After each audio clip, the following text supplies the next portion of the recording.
to Street Pianist, a celebration of all the wonderful musicians who play street piano, even when nobody's listening.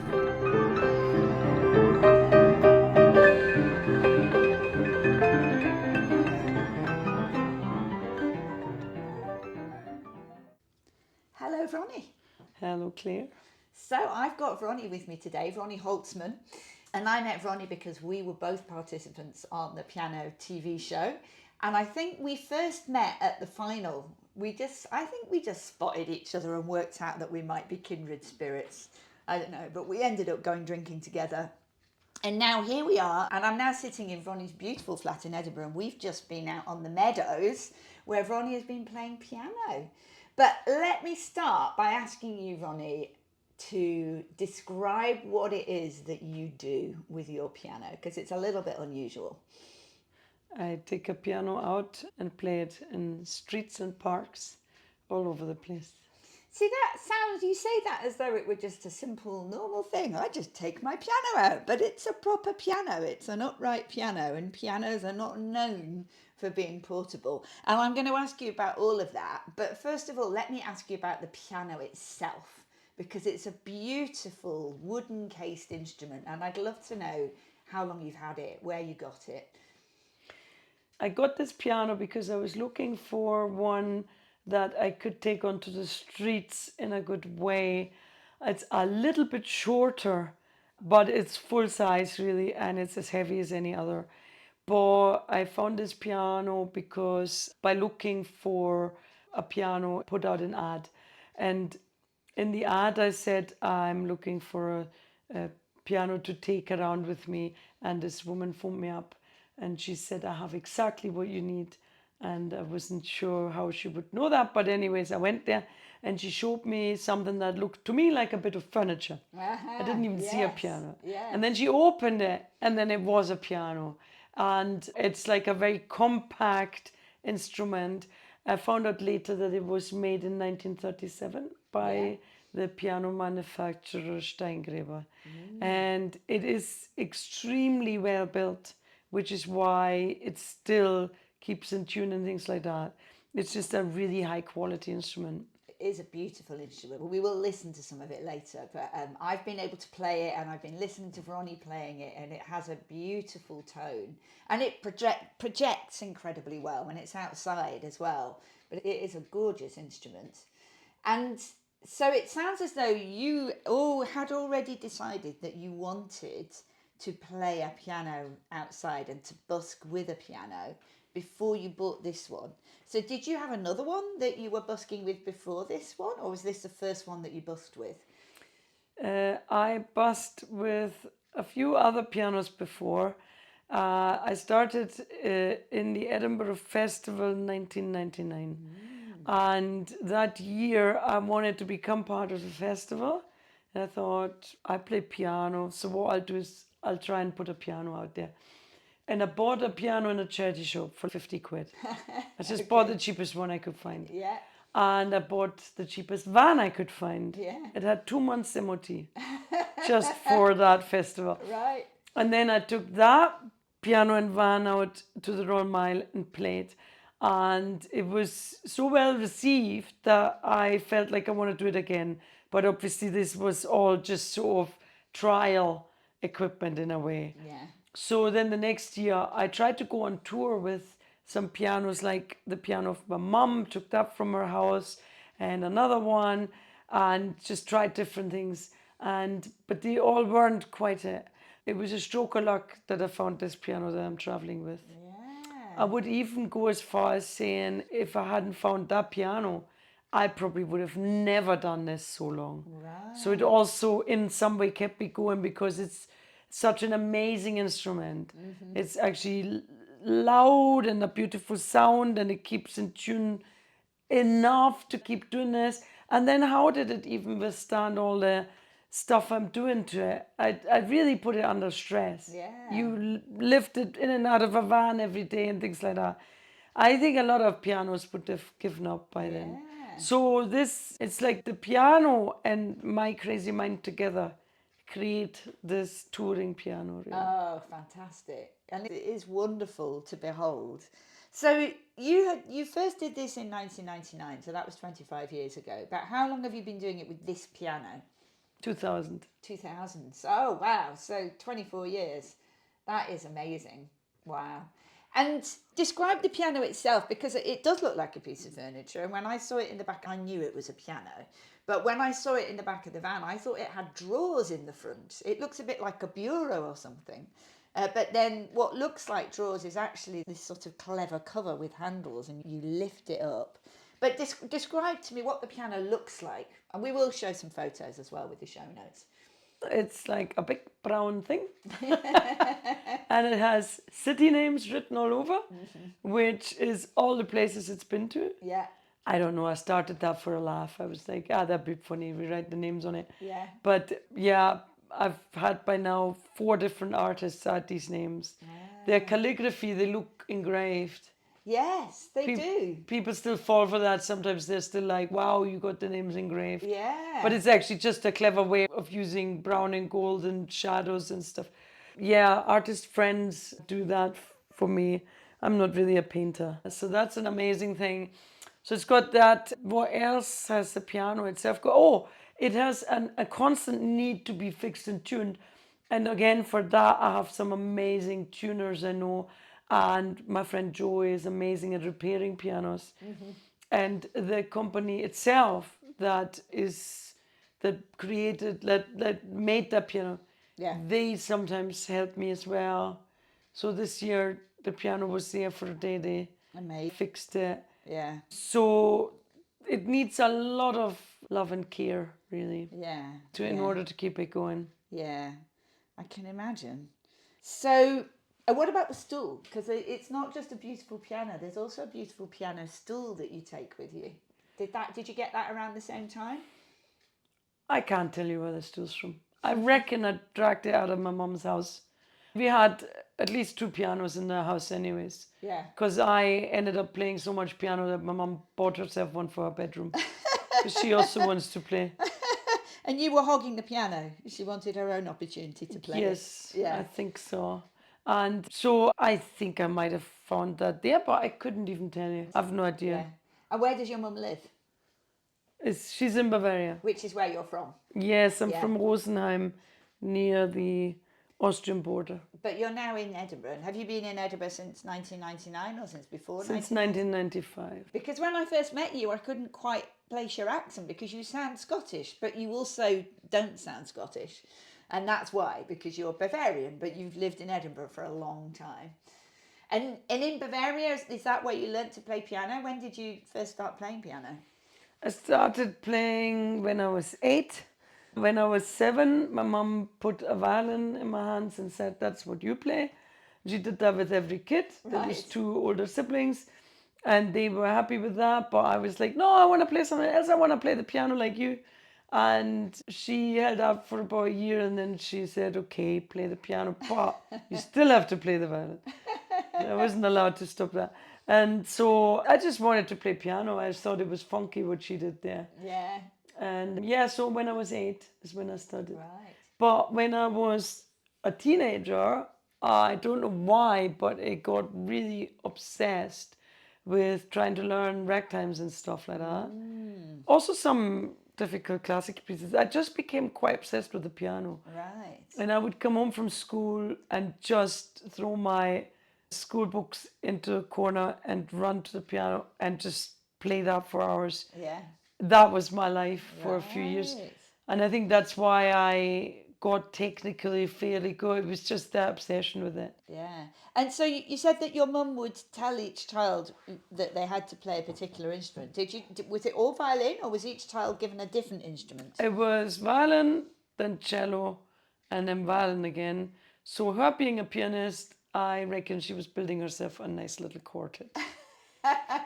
I'm impressed because I think I had the same conversation, not the same conversation, but we discussed when I was speaking to Mikey, who you've also met, who was also on the piano, we discussed what happens when you put a violin into the hands of a child. And there is a period when anybody learns violin, but I suspect particularly children, when it sounds hideous. And I have very deliberately made sure that no child of mine ever learned the violin because I didn't want to live in the same house as a child learning to play violin. That's very clever. Very smart. But what might have happened is that the reason I hated playing the violin was because I didn't want to listen to it. Yes. That might actually have happened to me. I don't think my mum minded she didn't mind any noise. If she needed time out, she would just go to her bed and fall asleep. Yeah. And if we woke her because we wanted anything at all, Yeah. we'd be like, Mum, can I have this or that? She would just say, yes, whatever. Just go away. So she was a very easygoing mum, but that was her time out. She didn't worry. When she removed herself from the situation, she also at that point was like, do whatever you want. And there were 4 of you, you say? 3 kids. 3 kids. Yeah. Maybe that's just how you cope with having 3 kids. Possibly. Sometimes. Because my mum used to do the same. My mum used to take naps. And we actually weren't allowed to disturb her when she was having her naps. We were, but she wasn't getting up for us or anything. She was just staying right there. Yeah. Fantastic. And she was also not going to have an argument about anything, so it was basically a yes. So it was a brilliant time going to her when she was sleeping. You could get whatever you wanted. Yeah. But the violin thing, it's interesting. You said that maybe you didn't want to play because you could hear how horrible it sounded when people are learning. And this is one of the things that I think is an advantage of a piano, is that you can make it sound nice very quickly. And that's satisfying to somebody who's learning an instrument, that they can make it sound nice. So I think it's a very accessible instrument, apart from the fact that they're so flipping big. But you, out of all people, seem to have got over that problem. For most people, a piano is not a portable instrument. A piano is an instrument that you have to arrive at a venue and hope they've got one. Although, of course, these days you can take an electric piano with you. But most people don't take a piano around and about. And here's you travelling all over Europe doing this amazing, unusual thing. And I think when I've spoken to you before, you said that's part of the attraction for you, that it is so unusual. Yes, the surreality of it I find very attractive. Yes. For me, that's like when art is random and surreal and spontaneous, that's for me when it's in a good place. Because it takes people out of whatever they're up to and gives them possibilities. Yeah. Because they're like, I guess you can do that. So what does that mean for me? Yes. So it's, if you do something quite wild, but pleasant, but like just something that's quite wild, but then it's also beautiful because you get beautiful music, then I'm hoping that once in a while someone is like, they don't have to consciously think that, but that something happens to them where they're like, I guess I can do these things. Yeah. I don't have society or people don't have to stop me from doing something funky. Yeah. Because it doesn't seem like you should do it or anything like that. And things like money and whatever. Like if I did this to earn, forget it. It'd be long, long gone. So you just have to not let any of these things stop you and just do it anyway. Yeah, because it's really unexpected to suddenly find a woman sitting on the grass playing an actual piano. And we were out earlier in the Meadows in Edinburgh. Is it called the Meadow or the Meadows? The Meadows. The Meadows. And people were walking past, and so many people just broke into a smile. And you said to me that it felt a bit flat, and maybe it was the weather, that the people didn't seem to be very happy today. And you said, let's see what we can do about that. And you did. You brought a smile to so many people's faces. And there was a period when you went off to get a coffee and I got to have a bit of a play. And the thing that I really noticed was the reactions of the people walking past, how I was creating these little moments of engagement with all of these people just walking past. And that's a wonderful little bit of magic. And we also talked about the fact that you transport the piano in your van. But when you arrive, after you've taken the piano out of the van, you then move the van. And I thought that you'd take it, because I didn't really pay attention. I just minded the piano while you moved the van, and I didn't pay attention to where it was. I thought maybe you just weren't allowed to, I don't know. I didn't really think about what had happened to the van. But when I asked you about it, you said that you had very deliberately moved it because it would spoil the magic if it was there. you want people to just find a random woman playing a piano and not think about how it got there. And that helps with the surrealness of the whole thing. Yeah. And also, like, to not have kind of anything, like people sometimes say, oh, you should get wheels on it or whatever. No, that's exactly what I don't want. Like, of course it'd be nicer if it would be easier to move it, but my project is about something that looks like it should be in a living room, because that already messes a little bit with someone's reality, and it makes them maybe question how, why, how, and all these thoughts take them away from maybe thoughts that are like, oh my God, how am I going to afford the next thing? Or maybe I feel low about this or that, or maybe my everyday is just swallowing me up. So they're like, oh, what is that? What is she doing? And then they're like, oh, that's nice music. And then they start listening, and yeah, so it's a thing that you bring to people, really.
Yeah, yeah.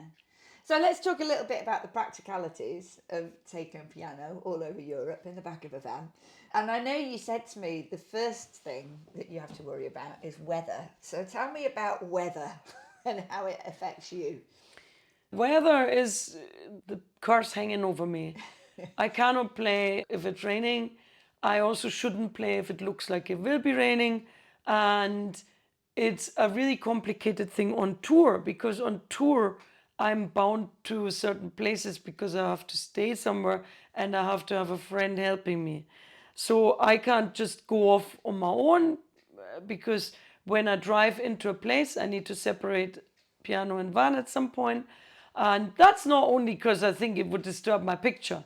It's also because you most of the time can't have it there next to you. You have to park it somewhere. So I need to have someone who travels me at least with me, at least that day into that town, and I need to have somewhere to stay that night.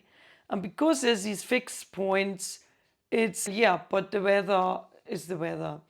And it's really, it can be quite hard. Sometimes I change route for it, but that's a complicated thing. Yeah. And what do you do if it rains?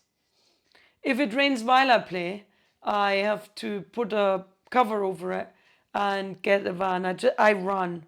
I run to the van Yeah. and bring it as fast as I can. And I get people to help me load and unload. But in this scenario, you just try and get anybody who's nearby to help. You just try and get it in, get it the least wet that's possible, because it will affect it. If that gets properly wet, that's not going to be good. So you just try and load it and be gone. And what would happen to it if it did get wet? If it got wet and I load it and it's wet in the van, then I'll just try and dry it over the next day or whatever. So I'll have to just, wherever I am, then take everything off it again and try and dry everything. You mean what? If it just got wet and you couldn't do anything about it, then I'm sure that would ruin that piano. That wouldn't take long Yeah, yeah, because all the wood is just gonna yeah, move. yeah, So once is okay, yeah, and then drying it again, it might go out of tune, yeah, but I let it happen the least possible. Because also, if you think about it, that I've been touring with it for 24 years, then if I had let that be rained on in the first 5 years, it wouldn't be here now. yeah. So yeah. this, like, I'm someone who, what do you call it? I can't find a positive word for it. The negative words are like I'm quite uptight or perfectionist or try a bit too hard. Or we could say that you're very thorough. Or Yes, so I'm very thorough, yes. and for that reason, Very conscientious. yeah. So for that reason, I'm still here and the piano's still here. Yes. And I think I often tell myself off because I'd like to be more easygoing, even in a situation. But really, at the end of the day, there's these choices you make. And I think what I overall always want is to look after something well. Yes. And then that means it's still here. In fact, it might have even improved because I'm still looking after that thing. Yes. And it would be just sitting in someone's house and slowly they do deteriorate, Yes. of course. Yes. Well done, you. Thank you. Yeah. So going back to the piano and its history, do you know anything about its previous owners? So when I got it in 2000, it was an old lady who had it. I don't know much about it, whether we chatted or not. I would have forgotten that. I didn't. The beginnings of this piano, I'm lucky to have pictures or whatever because I didn't think I'd do this for long. This wasn't an origin thing. This was just a crazy thing. Whim, just a crazy Just little a really project. crazy thing. I'll do that once and Yeah. then obviously not again. So I don't really know that much about that. But when I then, so this was in 2000, but I think it was 2011 that I contacted the piano maker Steingräber. They're in Bayreuth, which is also in Bavaria. But a good few hours from me, like Did you 4 buy hours. it in Bavaria? No, I bought it near my hometown, which is southern Bavaria. Right, okay. And Bayreuth is about 4 hours from my hometown. And when I realized that they still existed and whatever, and then when I went on a big tour in 2011, I contacted them and I said, would you do a sponsored tuning for me? And they were like, yes, sure. And I went there. And that's when the manager of the manufacturers, he found a list of pianos and he found that piano. It's got a number. Wow. And he basically found the date it was sold on and maybe where it went to. But it was like, that's all I know. So it That was might not only have been then- that lady. So it was only then that you found out it was made in 1937. Yeah, Oh, yeah. fantastic. Through that list. Yeah. But you bought it in Bavaria and then you were living in Edinburgh. So did you then have to ship it over? I bought it when I was on tour with my van, which I had driven down from Edinburgh, which is what I always do. Right. So I always start in Edinburgh where I live, and then I drive somewhere and play. And usually I would always hit my hometown because I can stay there, I have friends there. And the last few tours, maybe also I go from there and do different tour legs. But sometimes I just went on massive tours where I only stopped by there. So yeah, I go from Edinburgh.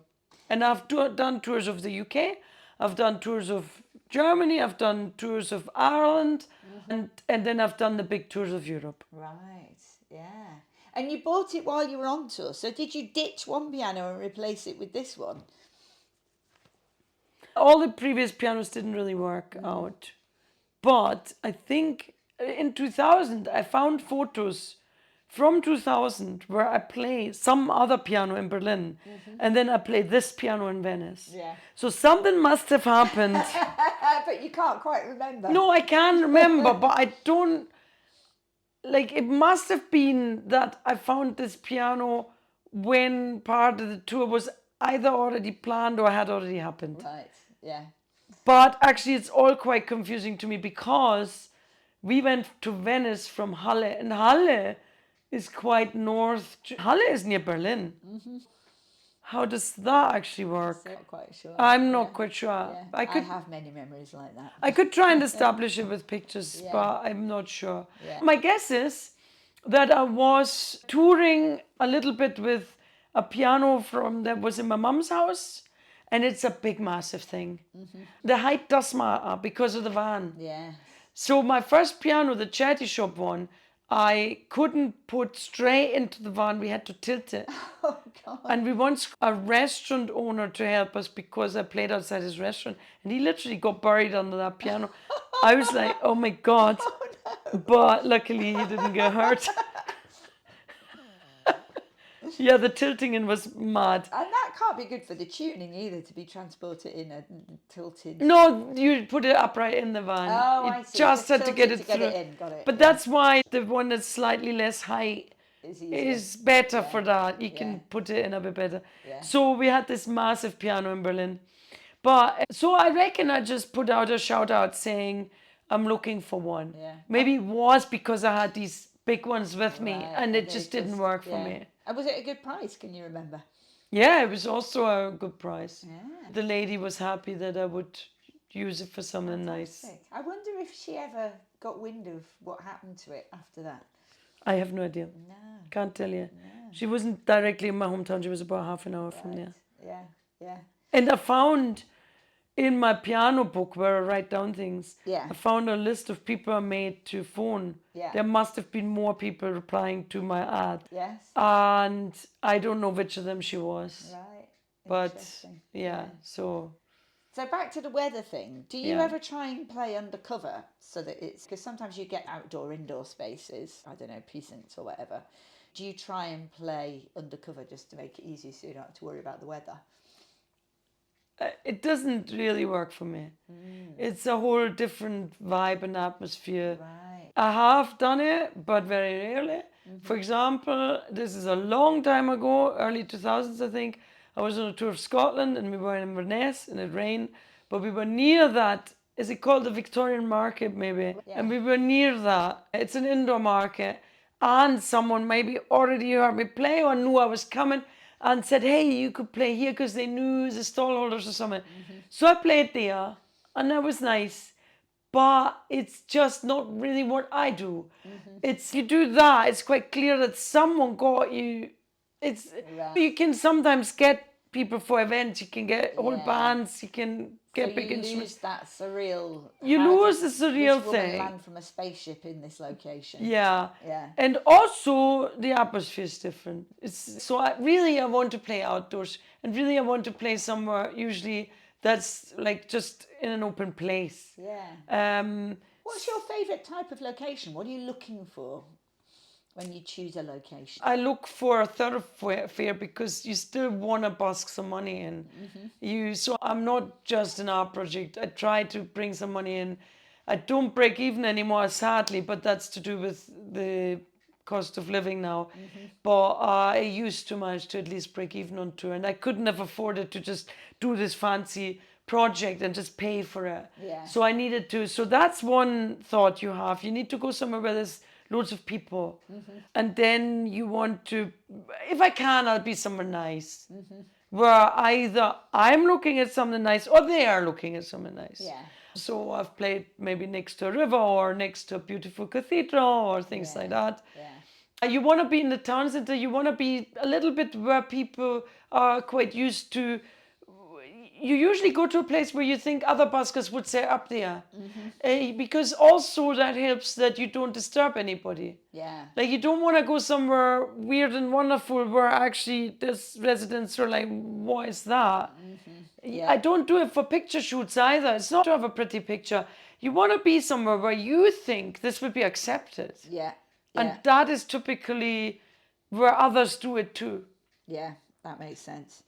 Yeah, but given that you're camping where other people might also be busking, do you ever find yourself in competition with other buskers? Of course. Yeah, and how do you ever have fights with people? I don't mean physical fights, but... It's a very big problem for me because I'm often only there that one day, that particular time. I have much less room to move than they have. Yes. They might have a guitar.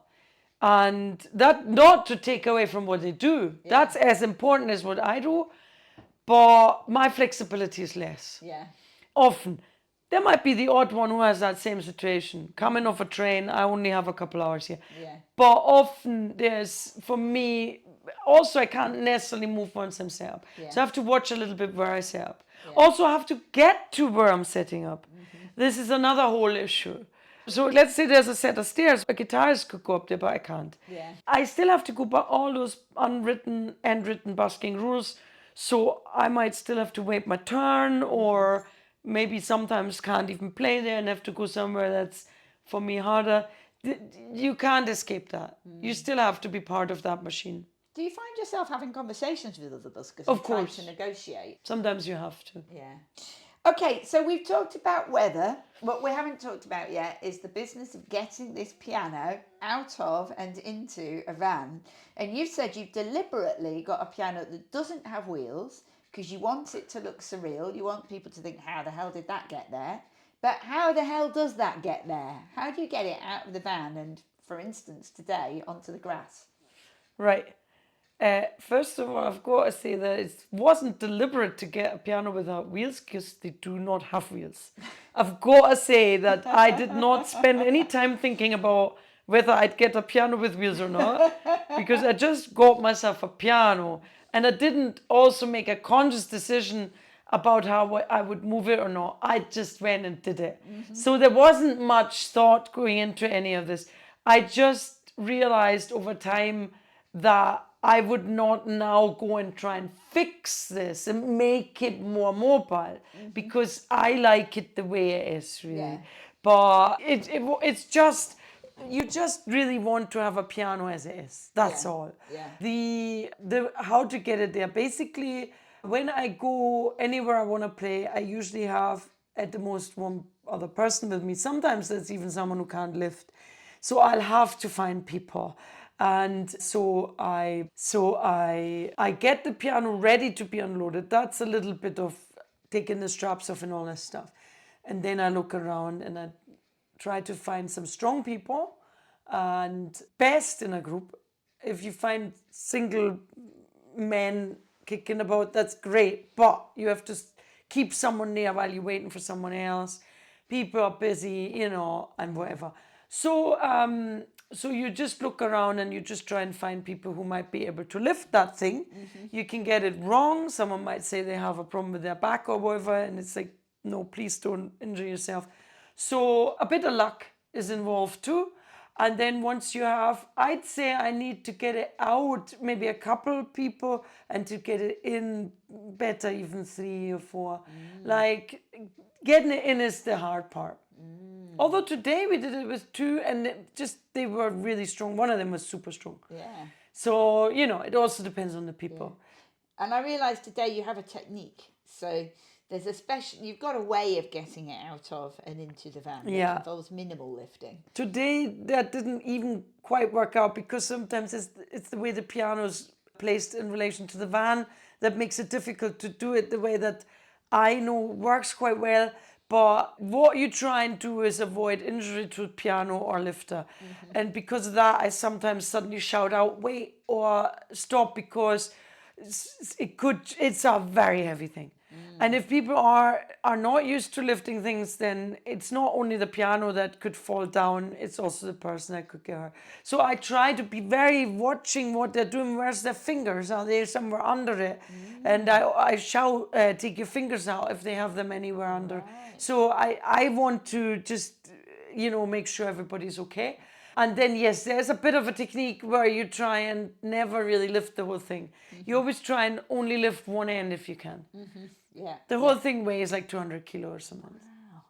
And have there been any injuries of anybody else or of you? Never. And how's your back? It's okay. I don't have any problems with it. And do you like do any kind of back strengthening exercises, or are you just not really? Just careful? The only thing I do is that, again, when we lift, that I'm doing the same I do for everybody, for myself. So I also wouldn't just suddenly grab it and try and lift it myself. So I don't try and like show off, look what I can do, or feel like, oh, I can't be bothered finding someone else, I'll just do that lifting. So I'll try and give myself only a portion of it to lift at any point. Yes. Because, yeah, I have to do it more often. Yeah. Yeah. And Actually, you know what? I'm more worried about my fingers. Because if something happened there, if I yeah. got Oh them gosh, under yes, someone, then I that'd be a couldn't play the nightmare. next day. Yeah. Yeah. It's amazing. So just watching you as well, you're just very calmly, you're obviously very good at identifying the people who will help well. Because you didn't, you weren't in any rush. You just casually watching the people as they came by, and then you spotted a couple and you said, those two. And I mean, I only saw it happen twice, once when it came out and once when it went back in again. But on both occasions, you identified two people and they were the right people. They were perfectly happy to help and they did a good job and they could do it. So it's a bit of a knack you've got there. Thank you, but I'm sure it's also luck. And also it's festival time right now, so a lot of people are walking about. Yeah. So sometimes when I play out with the festival, which I do in the Meadows as well sometimes, because if it's July or September, sometimes there's a beautiful day and you're like, so sometimes it can be really tricky. Right. Or if you're in a city center and it gets a bit quiet, you play as long as you can sometimes because you've made all this effort to go there. Yeah. And now it went a bit quiet, so you stop playing and it's like, oh my God, Yeah. how am I going to find people to help me put this thing back in? I've dragged waiters out of cafes. It has happened, Yeah. I love that though. I love that you are absolutely reliant on the goodwill of passers-by. That's how it happens. It happens because you get people to help and you don't know who's going to help you. You just know that you will find somebody to help you and you always do. Yeah, always, except for there's been the odd situation where I was in some kind of car parking situation. Like I was maybe in a courtyard where I could park the car and I decided to get the piano out there. And that's where it's sometimes near impossible to unload. But So then what? a place where there's no people. Well, sometimes if I have someone with me, I leave them with a van and I actually go around and start trying to find people. And then I need to just explain to them that they have to come with me. Right. Or I have actually a friend of mine and me on one tour. We just did it, the two of us. Right. It was not nice. It was hard. Right. But there was just nobody. Right. It can happen. Yeah. But you've never had to just abandon the piano because. Well, I wouldn't. No. That's not an option. No. Gosh, now I've got this vision of you sleeping on the piano because you wouldn't abandon. I've done that in the van. That's how much you love your piano. You cuddle up with it at night. Okay. So what about tuning? You mentioned that briefly before, because I would have thought that just the business of lifting it in and out of the van, but then also driving it all over the place, and that it would just need tuning constantly. But how often do you get it tuned? The least possible, because it costs me like 70 quid or more. Yeah. So basically, if I can avoid tuning it twice in a summer, I will. Right. But on tour, you need a bit more. Yeah. But then like in my hometown, there's a piano shop, and the people there, they'll tune it for me. So sometimes I find people who are kind. So you have goodwill tuners all over Europe as well? Not many. Right. Usually I have to pay for tuning. Yeah. There's the odd situation where I can find someone who will do it as a sponsoring. And whether I pay for it or not, very often tuners have to tune it in my van. And that's quite funny too. And I have literally on tour phoned a piano shop and said, could you tune my piano? And what would you charge if I bring it to you? And they were like, you what? It's just not a normal question. I was just trying to get it a bit cheaper. And he's like, what are you talking about? Oh, that's fantastic. So, and that was another thing that I've been wondering about, because it's a piano, it's your piano, it's in a van, and you said earlier that when you're I think in the summer you said it just stays in the van because you're taking it out so often. But what do you do? Do you have another piano? What about if you want to practice piano? Do you have to go and sit in the van? I have altogether 4 pianos. Oh, where are they all? So I have one in my what is my music bedroom and office in one. I have one in my room. That's where I practice. Right. It's not even that good, but that's the one I use. And then I have the street piano, which if I put it in my house, I have to find another space for it. It's always in the way, actually. Right. So summer's better in that respect.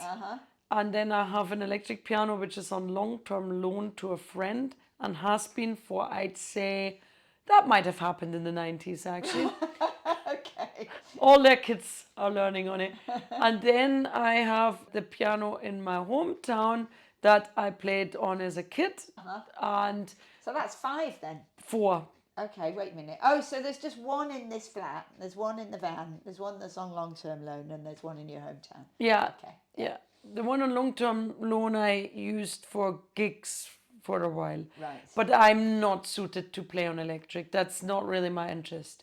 But there was just a time when I could play with that in a cafe, and I just did that. Yeah. It's still a good electric, but I still don't really want to play electric. Yeah. It's not that interesting to me. And then the one in my hometown is the really, that's the good one out of all of them. Right. But when I thought about bringing that on tour, we abandoned that idea quite quickly because it is the heaviest piano I've ever encountered. Right. And it's really good, but it's like crazy heavy. Yeah. So I don't think I'd find so many willing people for that. Right. So we Okay. said, like, let's Yeah. not do that. Yeah, fair enough. And then once you've finished a performance, you've got all the money in the hat. So that's the hat. We haven't mentioned the hat. So when you set up, when you get the piano out of the van, then there's a few things that you have to kind of put on it and around it to be ready. What do you need in place to be ready to perform? Yeah, that's a bit of a faff. And it is one of those things I don't like about doing it. There's all sorts of things that are tricky when I do this thing. And these moments where you have to just methodically really prepare, for me, they're just a worry and a rush, and I can't be asked with this now. I want to either drive or play. So, but there you have to now faff around with, this piano has to be really safe in the van. So you need to really strap it in and put blankets over it and all this. Or once you've got it out, you now have to set up a hat and put some bits of wood on the piano that tell people about your tunes, or you have to. It's just a faff. Yeah. But then you have to take the lid away. You have to put your rain cover somewhere. You have to faff it. When you have a trolley, you need to put that somewhere. Yeah. Keep it an eyeliner. I had wee boys trying to steal it because it's fun to ride on a trolley. So yeah, so it's that kind of faff is, and of course it gets harder when it's a rush to load, either because someone told you have to move now, or because there's rain, and you still have to faff around with all that. You can never just drive off once you've loaded. Like, it's really important that piano is tied down well in the van. But once you're all set up, it all looks rather wonderful because it's not Thank you. just the piano. You've got these beautifully written signs that you attach to it that explain to passers-by what particular tunes you will pay for £1 and also which composers you're going to be playing. And then you have a little piano-shaped collection pot that sits on the piano. You have the hat in front of the piano. You've got a little kind of stand that's got your CDs and your postcards with your cartoons. And it all looks rather lovely. And we haven't talked about your cartoons.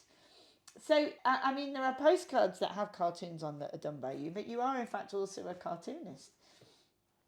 I like doing cartoons.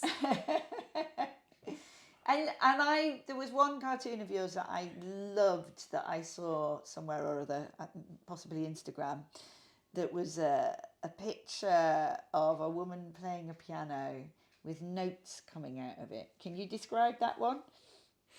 I think she's practicing because it was before that piano competition. TV show, yeah. So I think she's practicing and the notes come out of the piano, but then she's not playing that well, so they all fall down. Yeah. And she gets a dustpan and shovel and gathers all the notes from the floor and puts them back in the piano. Yeah. And then she tries again. Yeah.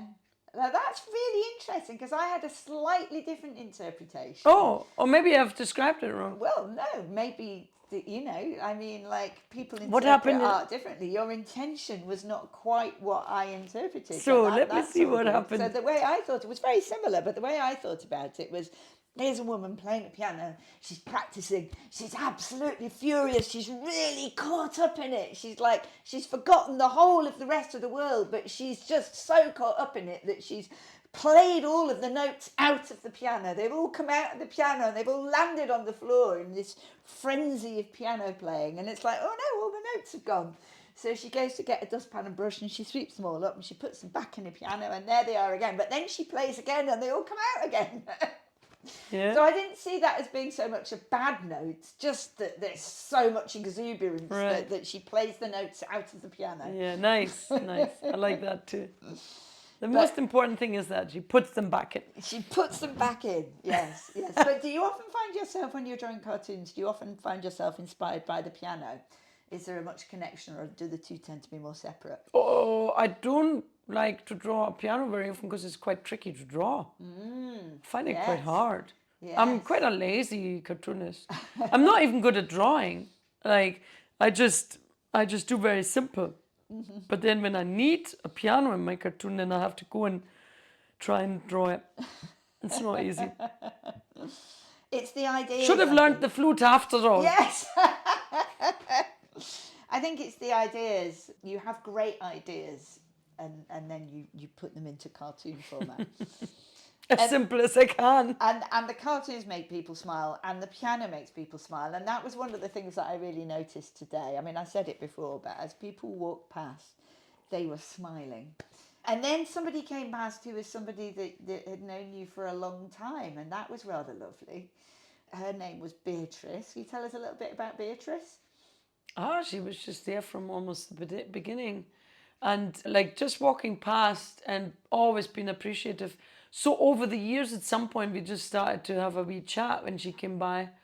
Like we're talking like once a year or so. Yeah. But still, over the years, That's you know, enough. Yeah. it's really sweet. So I was really chuffed when I saw her today because again, even during the festival, I only play a few times. I would like to play more, but there's days where I can't for whatever reason, and then there's days where it's cold or rains, and so it's limited. Yeah. It's always limited. Yeah, that makes sense. Because today, this man Derek happened by and he said, I can't believe I've never seen you, because he likes to take photos of people who do stuff in the streets. And I was like, probably because I'm not there that often. It's not that easy to catch. I'd like to be. I try to be there as much as possible. And do you have many characters that you see repeatedly, not just in Edinburgh, but all over Europe when you've been travelling around? Are there people that you see over and over again? That's too random. I don't really. In fact, other buskers aren't busking next to me, so I don't really see them. Also, another thing that's interesting, I go to all these places when I'm on tour. I don't have time for anything. So I don't go, and even in the festival, I don't go to the Royal Mile and see anybody. Right. So I don't actually know much about the other baskets. Yeah. I've had years in the Fringe where I didn't really see shows because I'm just busy doing my thing. Yeah. So you're not always as much in touch with that side of things as people would think. Yeah. I know some performers, of course, Yeah. but actually you're so busy working with your art, you know. And how many countries have you played in now? I've played, I think maybe not quite 20. And do you know how many cities or towns? I think I might be at about 95. Wow. I mean, what are your favourite memories? Do you have any stories to tell of things that have happened while you've been busking? Yes, some funky things have happened. In the festivals, often funny when really funny other performers combine. You start jamming or things like that. That's happened. In Europe, when I was on tour, sometimes interesting situations. I'm just trying to think of something that's quite funny. I'm interested in other performers. I was going to ask you about that anyway, whether anybody's ever come and jammed with you That or does just played happen, with you or yeah. It does duetted or happen. anything. It happened this festival, maybe a week or two ago. There was a guy who had a case, and I started chatting to him, and he was like, "Oh, it's a trumpet. Can I play with you?" So we played a few tunes. Yeah. That was fun. Yeah. I think his name was Mike, Okay. and he plays in a show or whatever. It's often that. And does anybody ever try and sing while you're Yeah, playing? yeah. That's happened as well. Yeah. Yeah. Well, something lovely that happened in a Scottish town was that this was a little town like Dunfermline or something like that, and or St Andrews. I was on a pavement because it wasn't even big enough to have like a pedestrian zone or market square.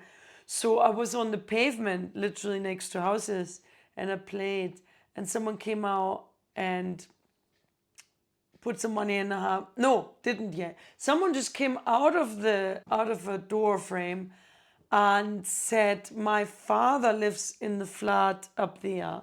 And actually, I was worried. I was like, "Oh, did I disturb him?" He said he's really old, like 90 something. Yeah. And I was like, "Oh, I hope I didn't disturb him." And he was like, "No, he loves it.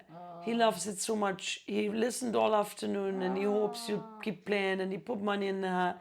And he said it's these old time tunes. It's like the music from their era. Oh, yeah. On the Royal Mile, I once had a woman who had tears in her eyes. She was like, "That's what my late father played." So it's like just moments like that. It's the music I play is very, I guess, in some ways nostalgic. The interesting thing about it is that kids now don't know this music. So actually, for some of my listeners, it's new. Yes. But it's such funky music. It was so famous in the 30s because it was funky. Yes. So it's like, and then there's the old people who have the memories. Yeah. So it can trigger something emotional for people. Yeah. So that's really nice. I've had that more often. In fact, really recently I played in Paisley, and we just decided let's just play somewhere that's not too far. Yeah. And it was a bit of a mad decision, but that's what we did. So we played Paisley, and this girl was listening for a while, and she put something in the hat, and then I happened to stop playing. So I said, "Oh, that's nice. You're enjoying it." She was like, "Yeah, look up the window up there. That's where we're staying, and we've been listening already." And all our flatmates were waving out of the window. It was all these arms coming up. That was so sweet. So you sometimes have hidden listeners somewhere. I just hope that they feel nice about it. But yeah. And you played a tune earlier on that was your own composition. It was a Yeah. classical piece, and I think it was called Reminiscence. Reminiscence.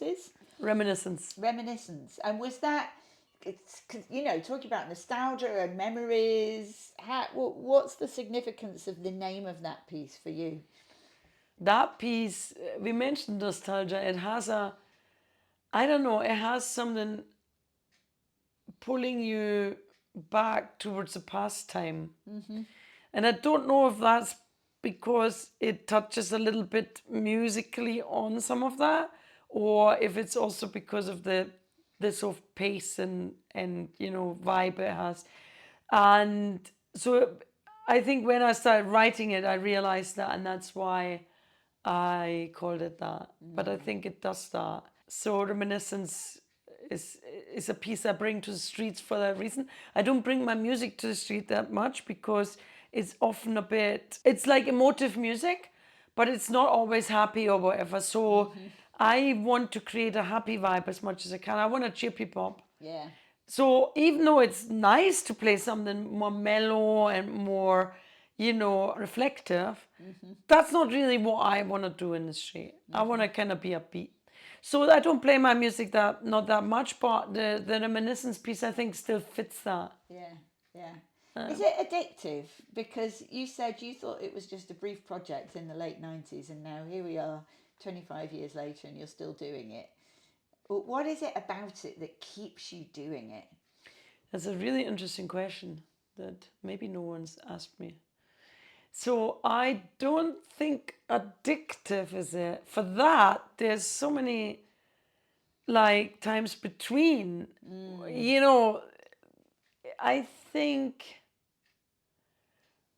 maybe it's just because people like it. And so why would you never do it again? Yeah. To hit that point where you're like, I mean, obviously, the next time the van breaks down, the next time the piano breaks down, I will question it. Are you fixing that, or are you just gonna leave it? Yeah. But then this has happened before, and then I found solutions. Yeah. Sometimes I played very little that year, but then the next year I would just sort of find a solution again. Yeah. I certainly don't do it because it makes sense. It doesn't make any sense. It just seems to be something I have to do. Yeah. Okay, but what about if it's the thing that makes me bring my music to the people? Because I don't really like to play on stages. I don't really like to play pop gigs. Yeah. This is all not me. Yeah. So maybe I found a way to express myself that works for me and hopefully for others. Yeah. So maybe it's also because I think it's an important art form. I think it's really important that people do, like I say, these random bits of art. Yeah. Spontaneous, random bits of art. Yeah. So I kind of need to be part of that. Maybe I wouldn't quite be happy if I would only do set up gigs or only do this or that. Yeah. Maybe I need an outlet that's like where I do something that I find important that happens. Yeah. But maybe it was bad luck. Did it have to be a piano? What's your favourite thing about playing street piano? My favorite thing is when it works. Like when the work is done at that moment and you have a nice sounding piano, which again you needed someone to help you with because it needed fixed and tuned and whatever. You needed to bring it there, and now you have it there. And now you play. You might hear some birds sing. You might have someone there who's dancing or clapping, smiling. And so you're making someone happy. Yes. And in those moments, that's when I'm happy. When everybody else is happy. Yeah. That's really the happy place. Cool. And it does happen. It doesn't always happen. Yeah. But I saw it happen several times today. Oh, nice. Smiles, dancing. Yeah, absolutely. So maybe it happens more than yes. I think because I'm so self-critical. Maybe.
Tricky with the cold hands. Yes. Okay, right. So tell me about permits, because you have to have permission to be in these places.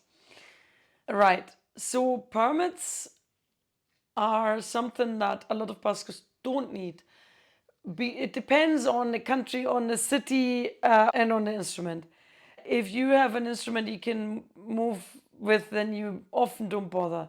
There are towns and places where it's vital to have them. But in my case, I always try and get them.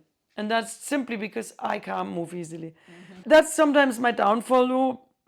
I literally have often thought about, should you just not? Because it brings this whole other hassle into it. But then in the end, you're always like, yeah, but if you set up somewhere and after 10 minutes, someone's like, you need to stop, it's not really ideal. So I try when I go on tour to get permits for places, and that even creates sometimes parts of why I go over, because I might not get a permit there, I might get it there, or things like that. Getting permits can be incredibly difficult. You wouldn't believe what kind of hoops you sometimes have to jump through. It's unbelievable because I'm just a busker. But sometimes there's a lot of faffing and a lot of in advance stuff. Sometimes they're like, well, you have to get there in person like 2 days before. It's like, how am I meant to do that? It can be complicated. Sometimes it's easy. Sometimes they'll just give you it. But yeah, so it's one of those to figure out. Because on tours, sometimes I want to go certain places because there's maybe someone I can stay with, or there's something that interests me about it. Then I'm more keen to try and get a permit there. And yeah, so last year I literally had one town I couldn't play again because I didn't get the permit again, like in 2012 when I also didn't get it. This is France. Right. They do like to be quite complicated there. And it was a bit like, oh, I might try one more time, but come on. Yeah. And yeah, so it can be a faff. Yeah. And you have a permit to play on the Meadows in Edinburgh. Is it for a particular place? Do you have to play in one particular spot? Yes, I think in the Meadows it's a bit of a special permit that has more to do with how long I've been there than with what other people would do. Right. So I think that's like just a thing I got because they know me being there and I've played in that place a long time ago. I usually wouldn't even need a permit there. Buskers are very allowed to just play in the Meadows. So the Meadows aren't so overregulated. Right. But then if I wanted to do an event, I'd need a permit. But then that would be more complicated again.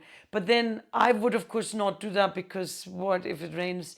So I'm this slightly in between case. Right. Again, I could probably play without it, but I also always applied for it to the council just to be polite. It tells them I'm there. Yeah. So it's just a nice thing, really. But no, but.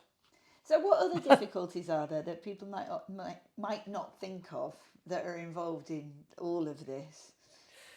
Yeah, so I can either talk about them generally or I could tell you about Strasbourg. Oh, tell me about Strasbourg. Because I think Strasbourg had it all. Tell me about Strasbourg.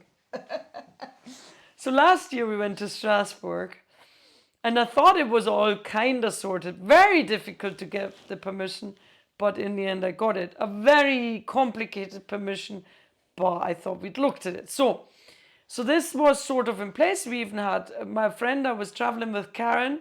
She knew someone in Strasbourg, so there was a little bit of a connection, but also we found a nice place to stay in. So it seemed all sorted. And we went the night before, so we could check it out. So we did all that. Well, it turned out that actually all that didn't really yet do the trick. So on the day of playing, we drove in to where we thought we'd sort of checked out. We were going to play next to the cathedral. We could absolutely not find a way to navigate into that place where I could play. We were just driving around in circles in this old city centre, tiny little roads, complicated one-way road system. And in the end, we weren't sure, should we give up now? Should we just play somewhere else in Strasbourg? What should we do? And then some guy, we saw a courtyard through a sort of, opening. And this guy waved at us and he was like, you can park here. So we were like, oh, all right, maybe we can park here. And then, I don't know, look around or see how we could get closer. So we drove in there and this guy was really busy telling us where to park. It turned out later that he was, I don't know, a homeless guy who'd decided that he would make a euro by helping people park, whatever. So we parked there in this precious space and had to then pay for parking, had to pay him. That's all fine. But then we were like, really, we should unload it here. because we can't get any closer. So we decided to do that.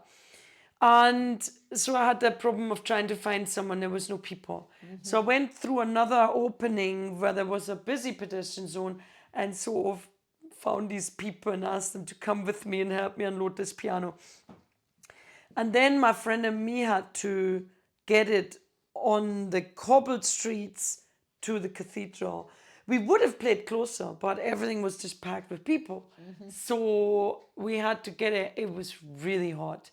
And when you go on cobbles, you have it on a trolley, but it just slips off the trolley. So you keep having this piano sort of shifting itself off the thing it's on.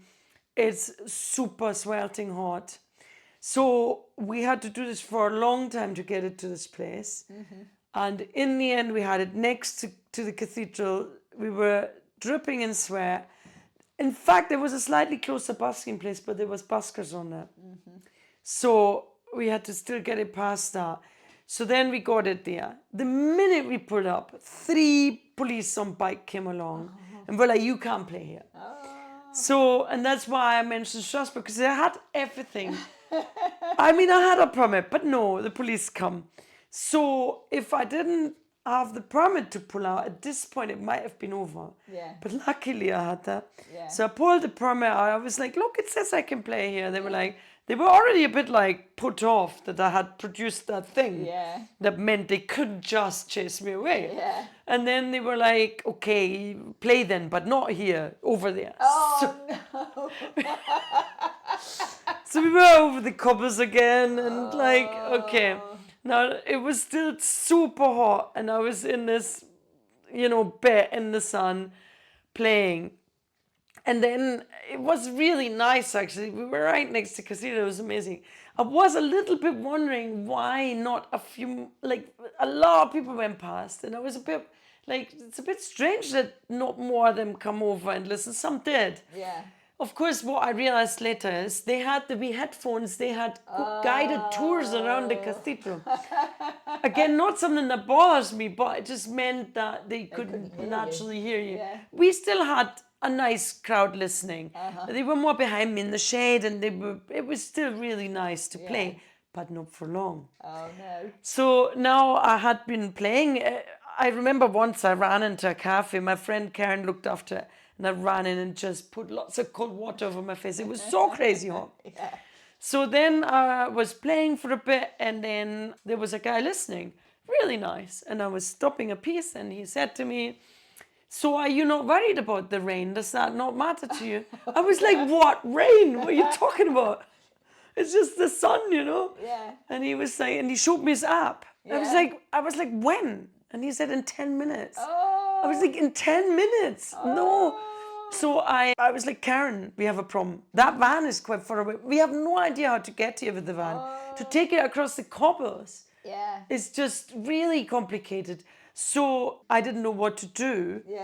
And then when it already started drizzling, this friend of hers arrived on his bike because she told him we were playing. And like an angel, it seemed to me, he arrived on his bike, someone who knows the town. And instead of what he had probably imagined, listening to my piano playing, having a nice time, we were like, oh my God, we need the van. So I ran with him to the van and he helped me. We could get it in. It was probably not totally legal, but we could get it in. And we took the van as close as we could, left it in a bit where you were absolutely not allowed to leave it. This is the other thing. You will end up doing things that could give big fines or whatever. Ran to get the piano. My friend had tried to keep that cover over it, which had been blown away. And so it really did turn like from sunny to stormy in minutes. Wow. It was crazy. Yeah. And so then we still had to put it on the wheels, still get it to where that van was. We were in the way of these little trains they have there and stuff with our piano and our van, and the police came and gave us a very serious look. But oh my God, then we had to load quickly, find people, please help us, and loaded it, and then drove out. Yeah. Went back to the Airbnb, opened that bottle of bubbly and had it, the three of us. So Strasbourg had everything. I think it didn't have one thing, which is that happened in Düsseldorf. Someone on drugs or drink Right. who hovers around you and see, we are all on the street. I want to be part of the street community, but sometimes it can get awkward or dangerous. And so we didn't have the person who's aggressive or annoying isn't a good word. It's more like that I'm trying to do something nice here and who takes that picture and makes it something else.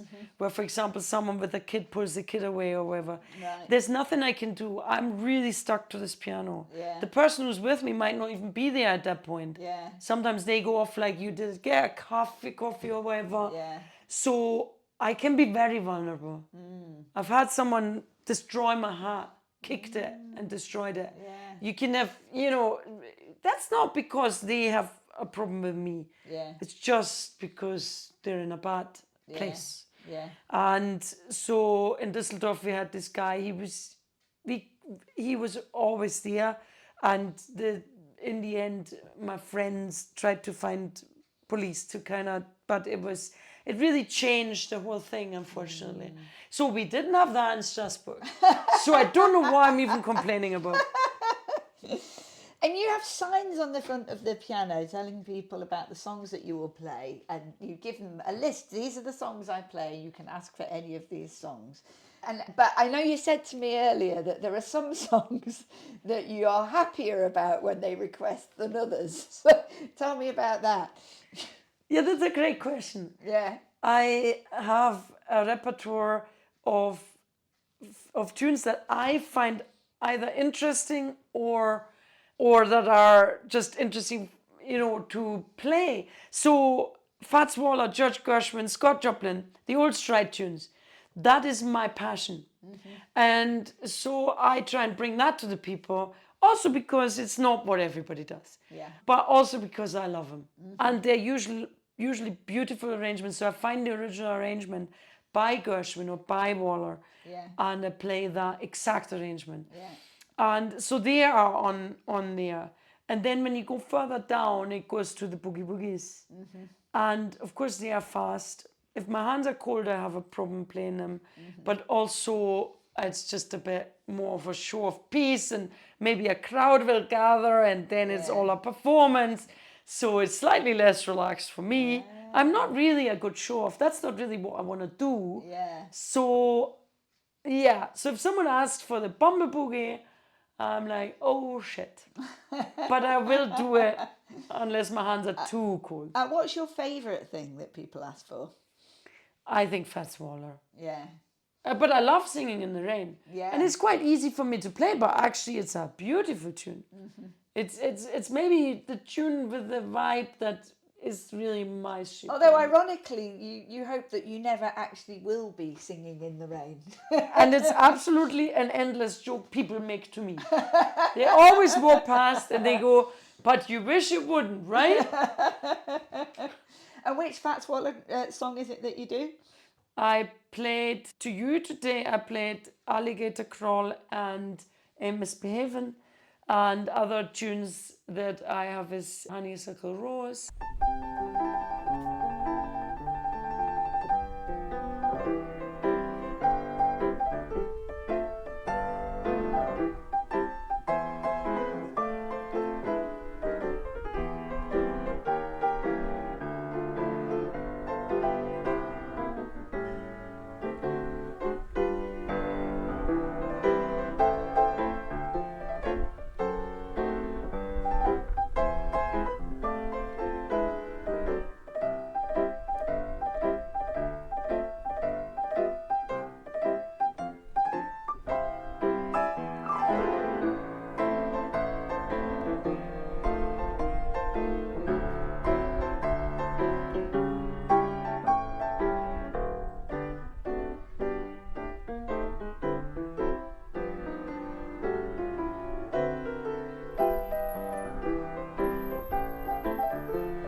all, because I asked you what was your favourite and you just said Fats Waller. So any Fats Waller song, are they all the ones that you really liked? No, I think it is those. Misbehavin. Yeah.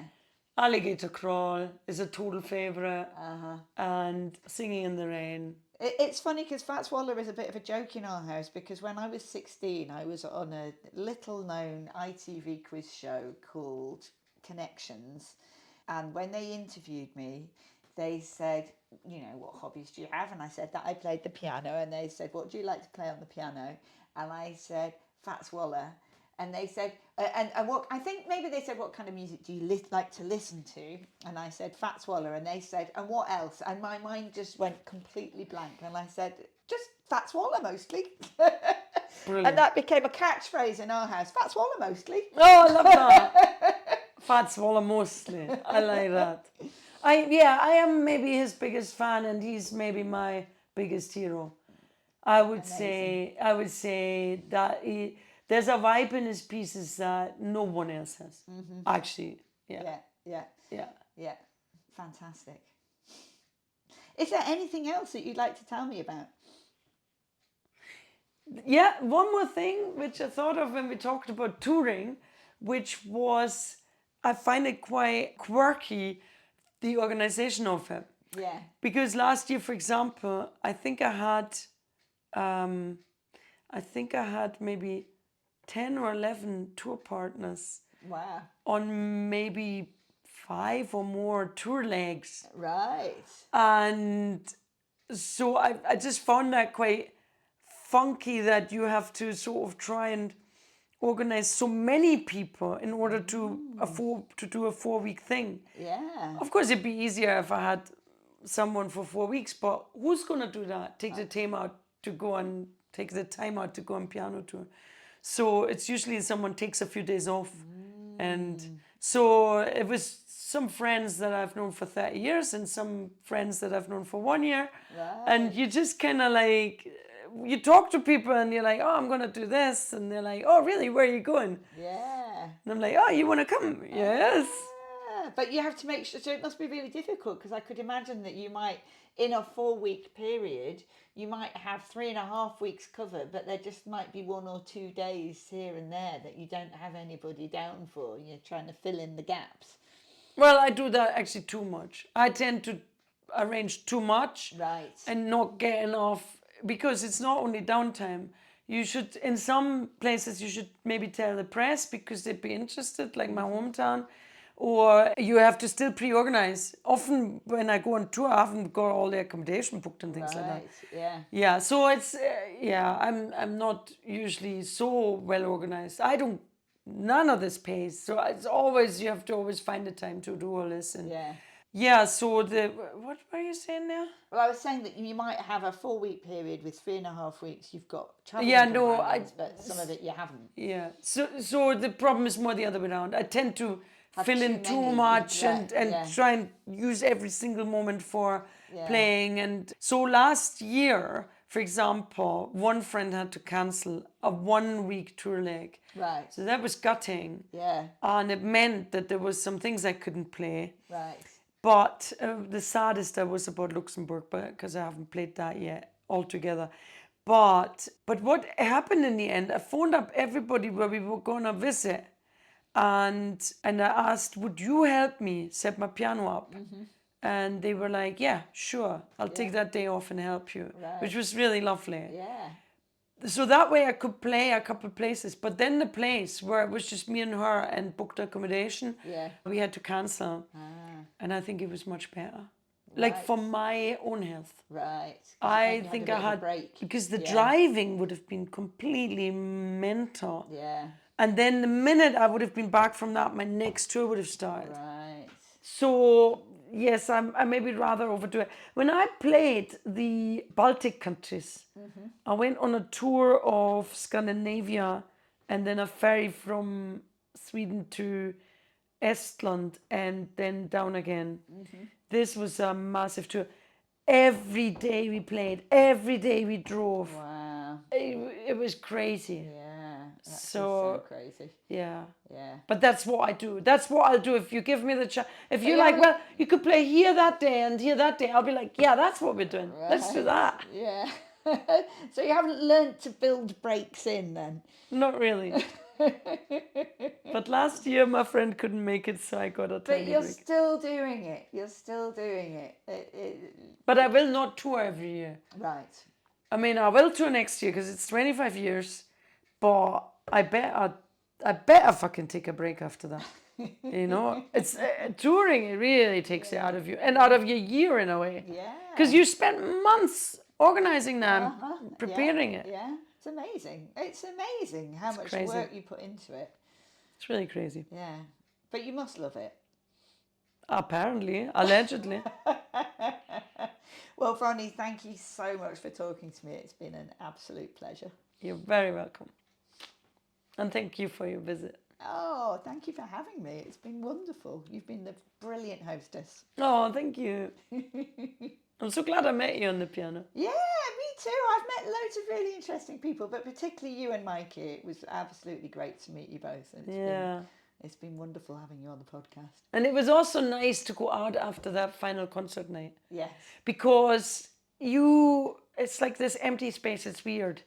You have to have some friends around you, and even better, some friends who've just been through the same thing. Yes, yes. Great. Thank you to Anthony Thomas, who provided the theme music, and stay tuned to hear more fascinating stories from street musicians.